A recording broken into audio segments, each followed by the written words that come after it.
Jewish life in America began 350 years ago. In September of 1654, Jewish families from Recife, Brazil's Dutch colony, fleeing the conquering Portuguese, landed in New Amsterdam, today's New York. In the American atmosphere of limitless opportunities, Jews continued to come to the New World, and Jewish life flourished, prospering while participating in America's dynamic growth. True religious freedom became law with the Bill of Rights in 1791, but American attitudes toward Jews would fluctuate over the years. American Jewish families prospered and suffered with the times. During the Panic of 1837, food riots erupted in New York City. Bank failures and currency shortages created a devastating depression, which forced thousands into the streets in search of food and refuge. Vast numbers of European Jews were immigrating to America, seeking refuge and a piece of the American dream. While synagogues fulfilled religious needs, immigrants still required assistance adjusting into the mainstream of American life. So in 1843, 12 German Jewish immigrants met at Aaron Zinzheimer's Cafe in New York to discuss ways of helping others like themselves.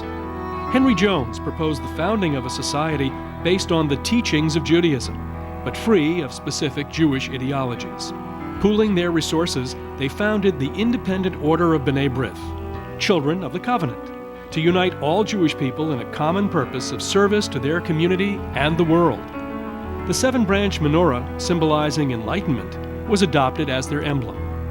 With the motto, benevolence, brotherly love, and harmony, they created B'nai B'rith, an enduring international organization that has flourished for 16 decades. The Constitution Grand Lodge was organized with the authority to charter local lodges throughout the United States. That November, B'nai B'rith New York Lodge No. 1 was founded, followed by Lodge 2 in February, and a few months later, Lodge No. 3 was chartered in Baltimore. B'nai B'rith's first community service was an insurance policy that provided the widow of a deceased member with $30 toward funeral expenses, $1 a week for life, a stipend for each child, and helped their sons learn a trade. Also, the family of a member too ill to work received a subsidy. These benefits would increase dramatically as B'nai B'rith grew. In 1851, B'nai B'rith inspired Senator Henry Clay to speak passionately in the U.S. Congress against a trade agreement with Switzerland, where discriminatory policies toward Jews were being practiced. In 1852, B'nai B'rith opened Covenant Hall in New York, America's first Jewish community center, containing the Maimonides Library, America's first Jewish public library, which helped educate and aid countless waves of Jewish immigrants. 1852 also saw B'nai B'rith's Philadelphia Lodge raise money for that city's first Jewish hospital. By 1855, B'nai B'rith had lodges in cities all the way to San Francisco.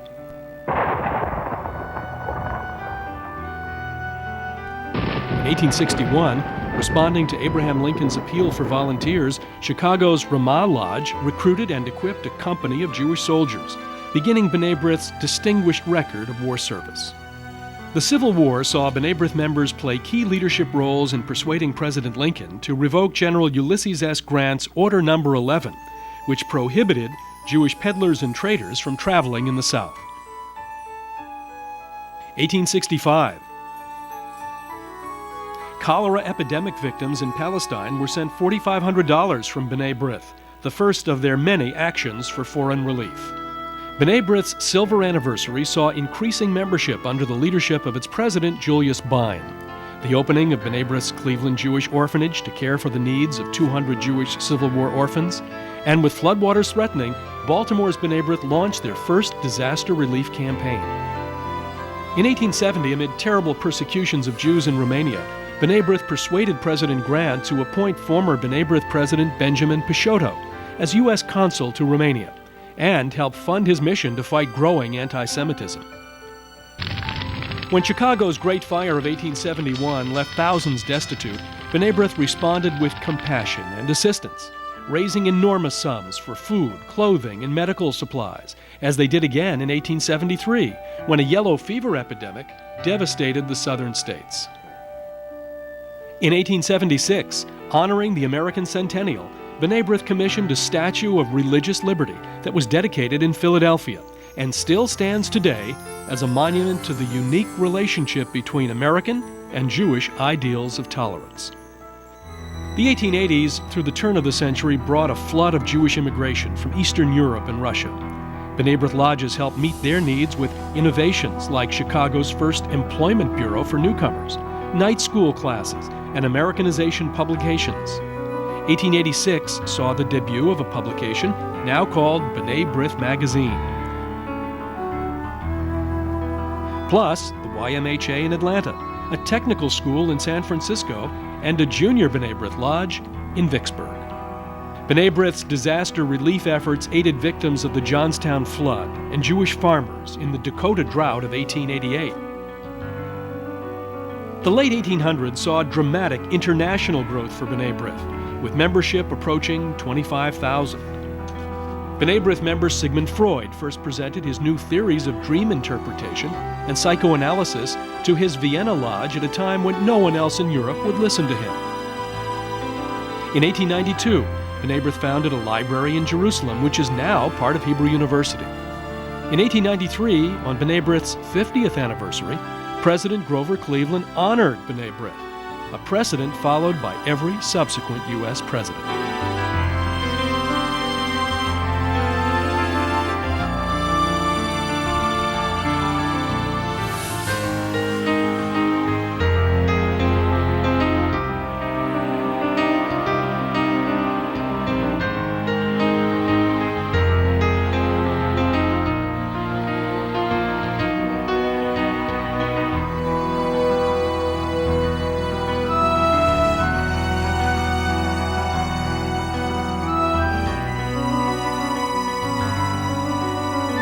(1895) saw new B'nai B'rith lodges added, including an auxiliary lodge for women in Cincinnati. And in 1899, B'nai B'rith founded the National Jewish Hospital in Denver to provide free care for tuberculosis patients.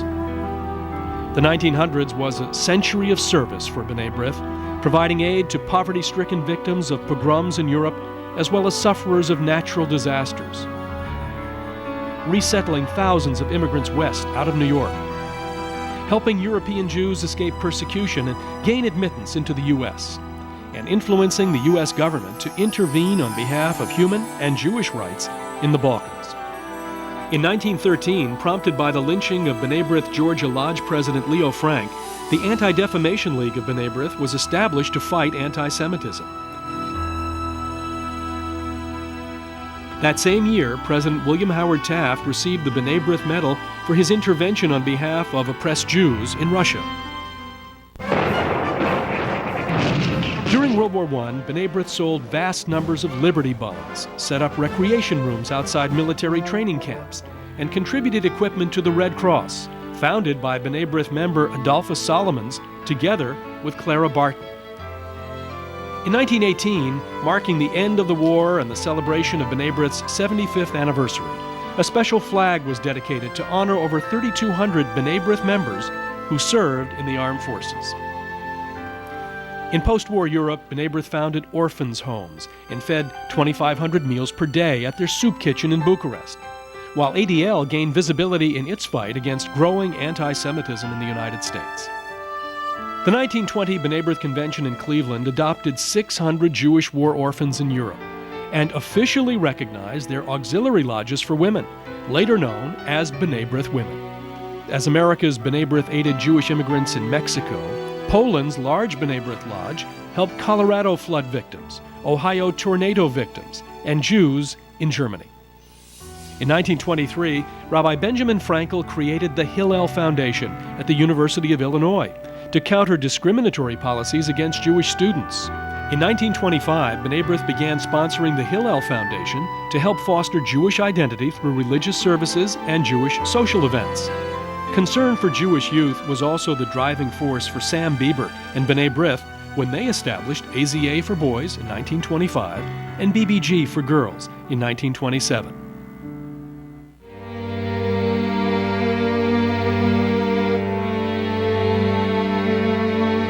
The next 2 decades and the coming Holocaust would prove extremely challenging for B'nai B'rith.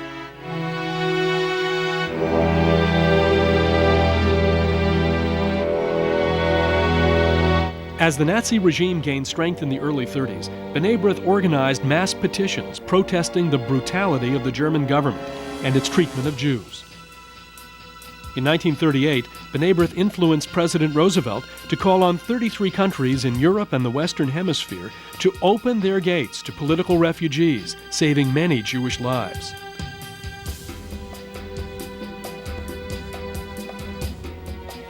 And to help fight discrimination against Jews in the U.S. job market, B'nai B'rith formed the Vocational Service Bureau.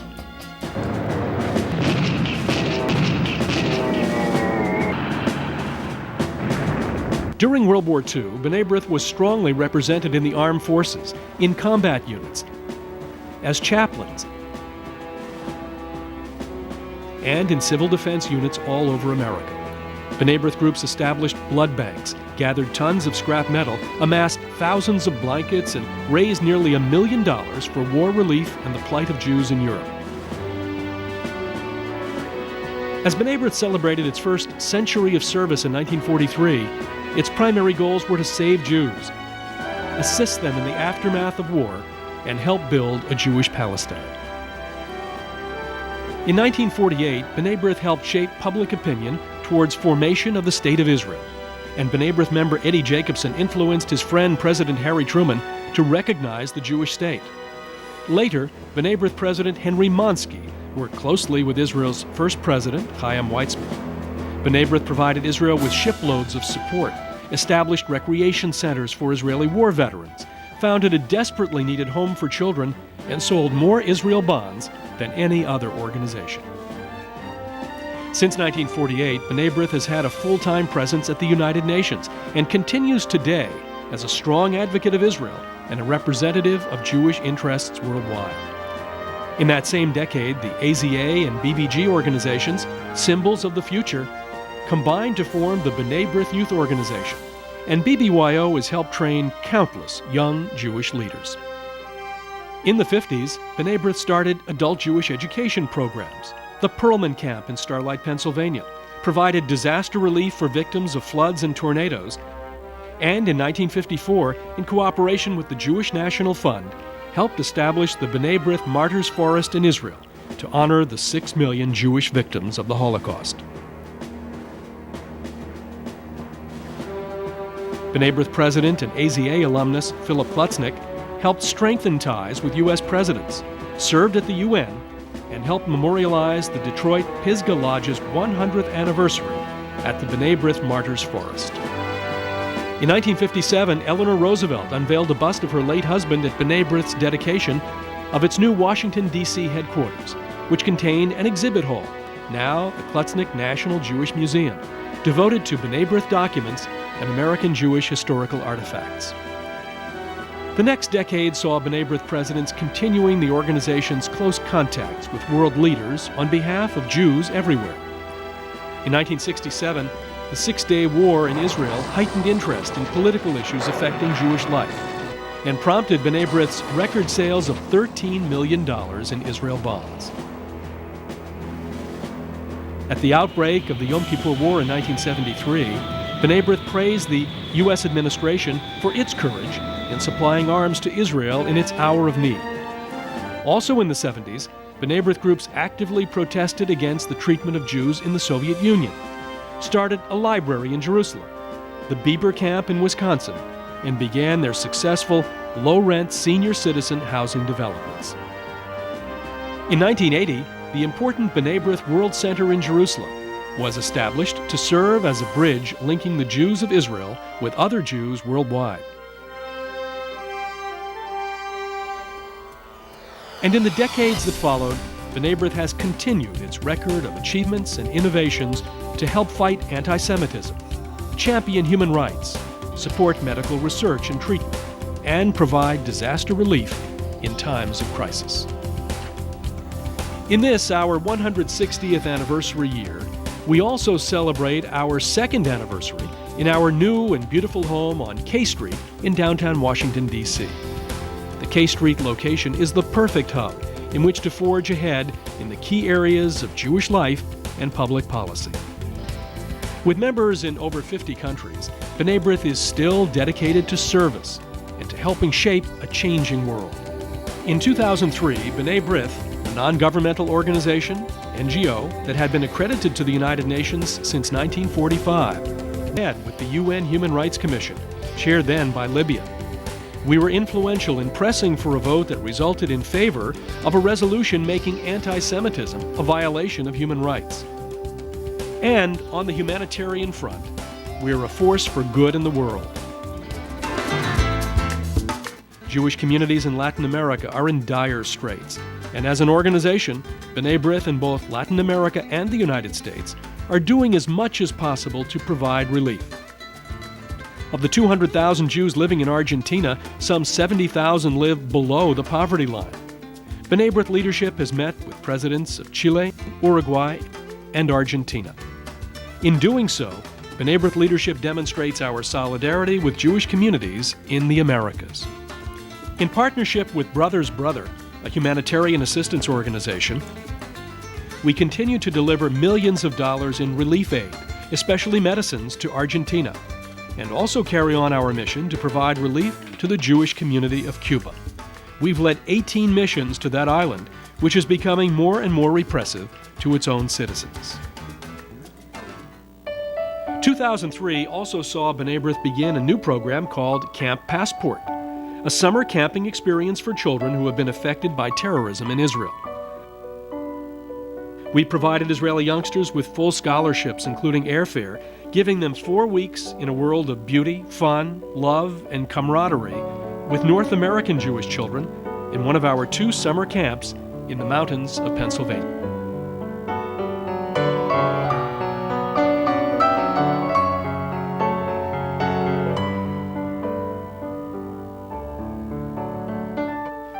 One of the true jewels in the crown of B'nai B'rith is the senior housing initiative we began some 30 years ago. With 37 properties serving over 7,000 low to moderate income seniors in the U.S., with senior homes in Canada, Australia, the United Kingdom, and Israel, B'nai B'rith is the largest Jewish sponsor of housing for seniors anywhere in the world. When B'nai B'rith recently opened Covenant at South Hills, it became our first venture in market rate housing. This $62 million life care community is a new and expanded role for B'nai B'rith. We also aim to become a world Jewish leader in senior advocacy. B'nai B'rith's views on issues that affect the aging Jewish population is being communicated to the public by our weekly United Press International newspaper column, to B'nai B'rith members and donors in our magazine, Primetime Living, and to members of Congress. B'nai B'rith has a seat at the table in every forum in which public policy affects Jewish seniors. B'nai B'rith's Klutznik National Jewish Museum has been a fixture in the nation's capital for over 40 years, preserving the rich history of our people, providing a wide range of Jewish cultural experiences to the Jewish community, tourists, and to those who simply want to learn more about the Jewish contributions to civilization.